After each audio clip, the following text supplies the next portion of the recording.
सारे देश हैं, पर सबसे पहले सूर्योदय सिर्फ भारत में होता है। आपको ये बात पता होनी चाहिए, वो भी कन्याकुमारी में। कन्याकुमारी में सबसे पहला सूर्योदय होता है। पूरी दुनिया में सबसे पहला सूर्योदय सिर्फ भारत में होता है। आपको पता होना चाहिए बात। ये भारत के लिए बड़ी गौरव की बात है कि ये वो धरती है जहां आज भी सूर्य भगवान पहले आना चाहते हैं, तो राम और कृष्ण क्यों नहीं आना चाहेंगे?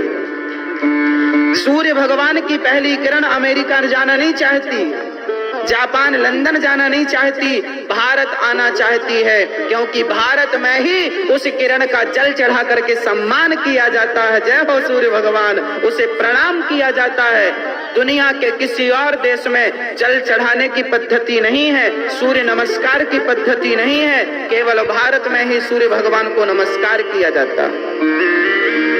हम उस प्रकाश का भी धन्यवाद देते हैं जो हमें प्रकाशित करता है, थैंक यू कहते हैं। हाँ, इसलिए भारत सबसे श्रेष्ठ है। भारत में रहने वालों को भारत की परंपराओं का पालन करना चाहिए। यदि आप भारत की रोटी खा रहे हैं और बात इंग्लिश में कर रहे हैं, हिंदी तुमसे आती नहीं, तो क्या तुम्हारी अपनी भारत की पद्धति परंपरा से तुम गद्दारी नहीं कर रहे हो?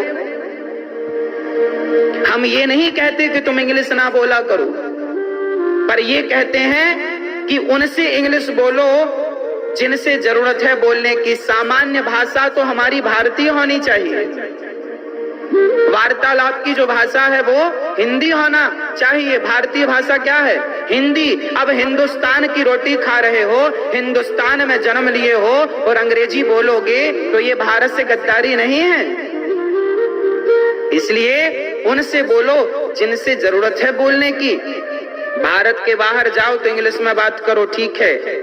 स्वामी विवेकानंद जी गए थे शिकागो, वहां सब लोगों ने इंग्लिश में स्पीच दी थी, इंग्लिश में वार्ता की थी, लेक्चर इंग्लिश में दिया था। जब स्वामी विवेकानंद जी को माइक पकड़ाया गया तो स्वामी विवेकानंद जी ने हिंदी से शुरू किया। सब कह रहे थे लेडी एंड जेंटलमैन, यहाँ से उनका संबोधन प्रारंभ हो रहा था, पर स्वामी विवेकानंद जी ने कहा, भाइयों और बहनों आप सभी को प्रणाम करता हूँ।